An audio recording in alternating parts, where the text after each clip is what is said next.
是一场空吗？难道没有别的办法？这是对付魔鬼唯一的方法。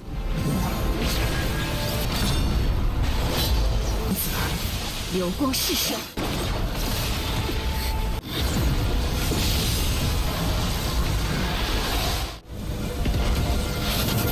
这次离开龙岛，来的静置航行海上通天神木所造的祖。Halo guys, welcome back to Kobe Movie. Mimin gak nyangka Tonghua ini bakal rilis di hari Sabtu. Udah gitu rilis episodenya banyak bener.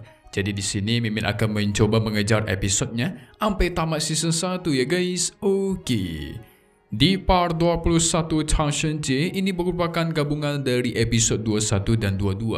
Ini bakalan seru banget karena akhirnya Xiao Chen ketemu kembali sama si Dewi Lannuo. Tapi ada sosok iblis mengerikan yang mengincar dia guys. Iblis ini pengen mendapatkan dirinya. Kok bisa? So maka dari itu kita pun masuk ke intro ya guys ya. Hehehe. Singkat cerita, Xiao Chen diteleportasikan ke Gunung Suci. Dia berpikir Jiuzhou alias kampung halamannya itu juga pasti sedang dalam bahaya nih. Karena kita ingat di sana juga mempunyai monumen suci. Tidak lama dari itu, Liu Mu dan Yi Chen pun datang. Mereka menemukan beberapa susunan teleportasi di dekat sini, yang berarti teman-temannya diteleportasikan ke tempat yang berbeda. Sepertinya Ruyan sama Yang Qing menetap di kota gitu guys. Xiao Chen memutuskan untuk menemui mereka terlebih dahulu. Dia menyuruh ketiga Raja Kerangka Naga untuk mengambil telur Raja Naga yang sudah mereka sembunyikan. 再来找我。你们去取之前藏起来的龙蛋，找柳如烟会合。 Belum sempat jalan jauh, mereka salah fokus ketika melihat ada pertarungan sengit di dekat sana. Saking penasarannya, mereka menghampiri dan melihat. Ternyata di sana sedang ada pertarungan antar Raja Naga guys. Raja Naga Merah bertarung melawan Raja Naga Pendamping. Pertarungan mereka sangat sengit. Raja Naga Merah menggunakan kekuatan petir dan mendominasi. Bahkan dia berhasil melumpuhkan gerakan si Raja Naga Pendamping dengan teknik petirnya. Raja Naga Pendamping tidak mau menyerah dan kembali melesat maju. Sehingga tuar. Terjadilah ledakan cukup besar guys. Raja Naga Merah menang dan berakhir Raja Naga Pendamping terluka parah. Tapi merasakan adanya hawa keberadaan Xiao Chen dan teman-temannya, Raja Naga Merah pun segera kabur. Mereka menjadi paham kenapa si Raja Naga Merah ini sangat sulit ditangkap. Mereka juga memuji si Raja Naga Pendamping karena dengan gagah berani menantang Raja Naga Merah. Kalian mesti ingat, Raja Naga Pendamping itu memiliki tingkatan di bawahnya guys. Keke tidak tega ingin membantu dengan memberikan sedikit kekuatan pohon kecil, tapi Raja Naga Pendamping menolak dan segera pergi dari sana. 他不愿接受帮助，就 Kita beralih ke sebuah kota Yang Qing yang sedang beres-beres. Tak lama dari itu, Ru yang muncul meledek dia karena kerjanya si Yang Qing ini nggak pernah becus. Awalnya si Yang Qing nggak pernah peduli ya akan ocehan dan ledekan dia. Masih belum puas, Ru yang terus meledeknya, mengatai dia seorang pewaris sekte abadi yang biasanya memiliki hidup mewah, sekarang malah jadi budak, membuat Yang Qing emosi. Menggunakan pisau ingin menusuknya guys. Tapi dengan sigap, Ruyan menghindari dan menangkapnya. Tidak lupa dia mengancam si Yang Qing kalau dirinya bisa aja menghajarnya di sini. Tapi gara-gara Xiao Chen yang masih dalam perjalanan, urusan menghajar dia serahkan kepada Xiao Chen. Tidak lama dari itu, Xiao Chen dan teman-temannya pun datang. 哎，快让姐姐抱吧！你们先在这儿休息休息。 Dan di sini ketiga Raja Kerangka sudah sampai ke tempat persembunyian telur mereka guys. Segera mereka mengambil telur itu dan dibawa ke tempat Xiao Chen. Anehnya ketika mereka menemukannya, telur naga itu udah keburu retak. Setelah diperiksa, ternyata ini adalah tanda-tanda dari telur naga yang pengen menetas. Xiao Chen mengajak teman-temannya beristirahat sekaligus menunggu telur ini. Mendengar itu, Liu Mu senang dong, dia ingin melakukan sesuatu yang seru. 有意思的事，终于能做点有意思的事了。Ternyata di malam ini dia pengen mengajak Xiao Chen dan Yi Chen buat minum-minum guys. Ternyata asik-asiknya beginian ya. Mereka pun senang-senang di bawah rembulan malam sambil mengobrol seru-seruan. Beda sama Xiao Chen kelihatan santai banget, tidak minum sama sekali. Karena memiliki banyak waktu, Yi Chen mengajak Xiao Chen untuk berlatih sebentar. Jelas Xiao Chen menerima tantangan dia dong. Pada akhirnya mereka berdua melesat maju dan bertarung. Pertarungan mereka berdua sangat sengit dan keduanya sama-sama kuat.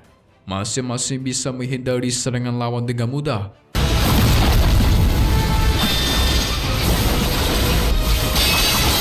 Tapi itu malah membuat mereka berdua tidak puas. Alhasil keduanya bertarung dengan jauh lebih serius. Tanpa basa-basi, Xiao Chen melancarkan teknik pamungkasnya dan menyerang guys. Yi Chen juga menggunakan teknik pelindung Tianshu dalam bertahan. Tapi apa yang terjadi? Pelindung miliknya itu malah diserap oleh tekniknya Xiao Chen, membuat dirinya panik. Untungnya secara tepat waktu Liu Mu menyelamatkan Yi Chen dengan teknik teleportasinya guys. Kalau nggak malu kah dia? Setelah itu mereka memuji Xiao Chen karena kekuatannya sudah semakin kuat.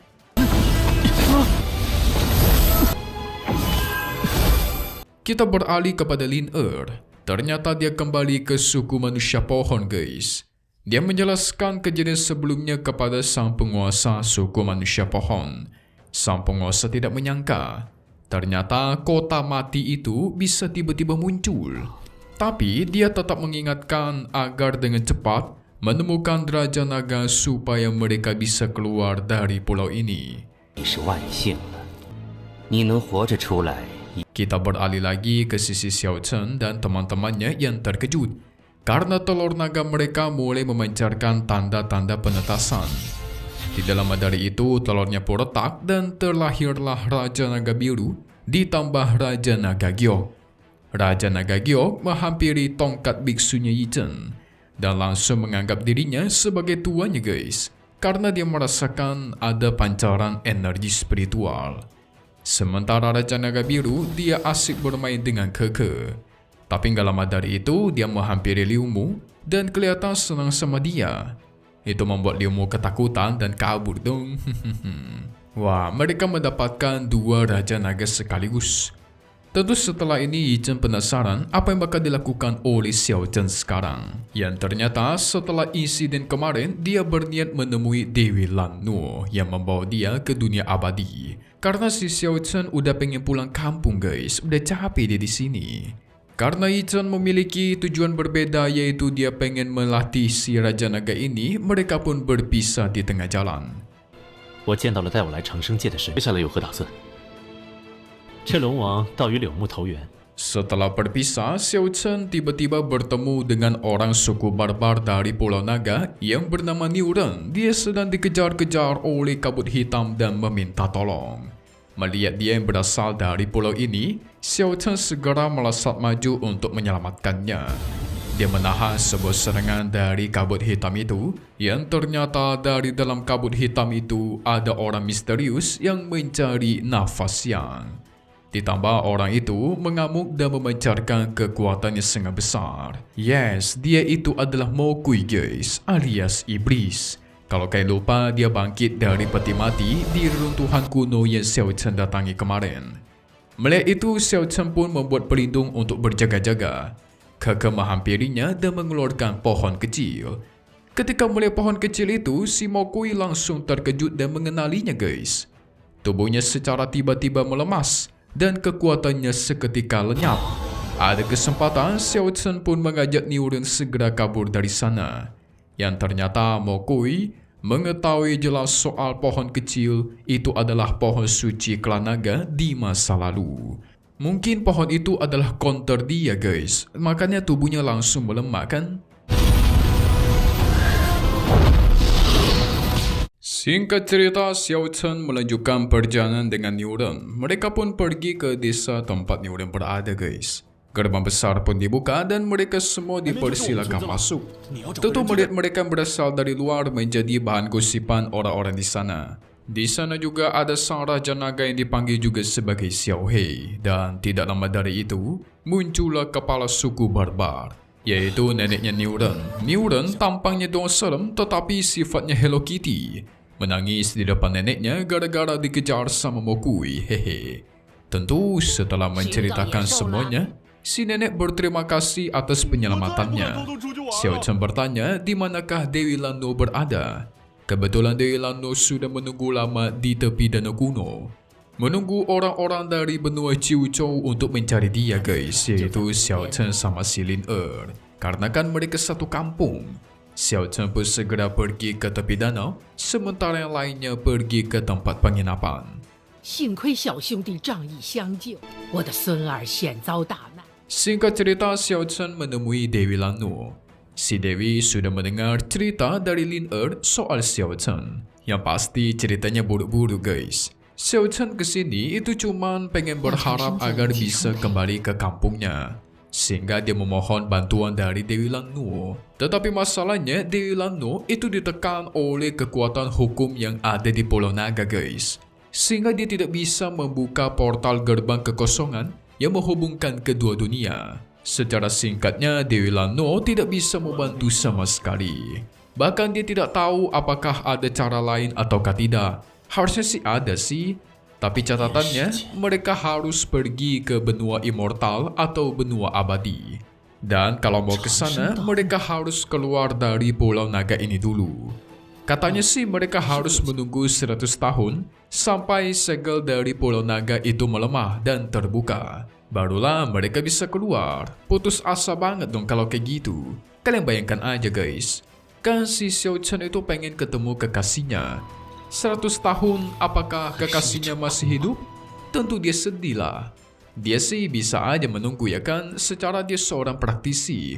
Tapi beda sama Roshui, yaitu kekasihnya, yang cuma manusia biasa. Manusia biasa tanpa kultivasi nggak bakal bisa menunggu 100 tahun lamanya. Makin sedihlah dia. Apakah benar-benar tidak ada cara lain? Gimana ya? Bingung juga sih. 难道没有别的办法？ Sementara itu, kepala desa melaporkan kepada roh leluhur mereka kalau Mokui sudah bangkit dan pembantaian itu bakal dimulai. Dia pun mengeluarkan suatu harta rahasia dari patung. Itu adalah harta satu-satunya yang bisa melawan Mokui. 这是对付魔鬼唯一的方。奶奶，这是什么？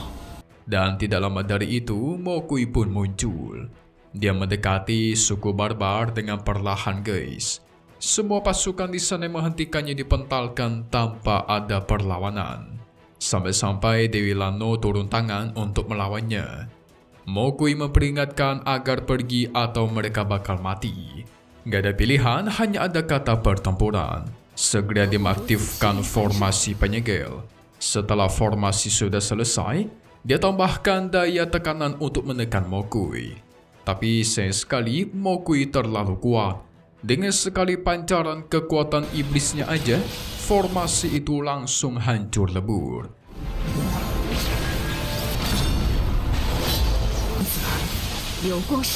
Waduh, kuat banget. Kalau kayak gini, gimana lawannya guys? Xiao Chen muncul dan menghampiri Mokui. Yes, yang Mokui cari-cari itu adalah pohon kecil miliknya Keke. Ketika mereka mau maju, tiba-tiba muncullah si nenek penguasa suku. Dia menyuruh semua orang agar mundur, sementara dialah yang bakal melawan Mokui. Si nenek memperingatkan untuk pergi tentu tidak diindahkan oleh Mokui. Dia yang sudah bangkit harus menyelesaikan kebangkitan totalnya. Jadi tiada kata damai ya. Nenek kepala suku pun menggunakan harta rahasianya guys. Membentuk badai begitu besar di atas langit. Harta kotak itu mengumpulkan semua kekuatan di sekte, lalu membuka formasi raksasa yang memanggil keluar sosok roh naga dari dalam. Roh Raja Naga ini menyerang, tetapi ditahan bahkan dihancurkan dengan mudah oleh Mokui. Walaupun tangannya sempat terluka parah. Tetapi Mokui menyembuhkan kembali tangannya yang rusak, itu hanya dalam waktu beberapa detik. Wah, kuat banget. Kalau kayak gini, mereka tinggal beradu nih. Kita mesti lihat siapa yang bisa bertahan lebih lama. Apakah kekuatan dari darah naga kuno milik sang nenek atau kekuatan iblisnya Mokui? Pada sampai akhirnya Mokui berteriak dia menginginkan Xiao Chen. Selama Xiao Chen diserahkan, maka dia bakal meninggalkan tempat ini. Dan Mokui memberikan waktu 1 hari untuk memutuskan. Kalau masih tidak menyerahkan Xiao Chen, maka suku barbar bakal dia serang sampai hancur. Setelah dia pergi, mereka pun masuk ke dalam sekte. Xiao Chen menawarkan diri agar pergi meninggalkan suku ini karena kan dialah yang diincar. Tapi si nenek tidak memperbolehkannya guys. Karena yang namanya perkataan iblis itu nggak bisa dipercaya. Jikalau penghala sekte dibuka lalu Xiao Chen dibiarkan pergi, otomatis si iblis bisa aja menyerang sekte mereka tanpa perlindungan sampai hancur. Nah, di sini ada sedikit fakta menarik. Leluhur suku barbar di zaman kuno itu pernah menemukan yang namanya prasasti di reruntuhan kuno. Di prasasti itu terdapat catatan soal Mokui yang menghabisi orang-orang dengan menghisap daya kehidupan mereka. Itu membuat Xiao Chen berfikir, sama dong dengan pohon kecil milik Keke yang bisa menghisap daya kehidupan dari telur naga. Dari situlah Xiao Chen sadar yang dia incar itu adalah pohon kecil milik Keke. Nah lo, pohon kecil itulah yang diincar untuk menyerap kehidupan orang lain. Nenek kepala suku memberikan sebuah gulungan yang menggambarkan kapal dewa yang terbuat dari tulang naga kuno, di mana kapal ini bisa mengarungi lautan, melewati lautan terlarang dan melewati laut yang penuh naga. 这次离开龙岛的静置航行海上，通天神木所造的阻。 Jadi selama mereka bisa memanggil kapal dewa ini, maka mereka bisa meninggalkan Pulau Naga dan selamat dari Mokui.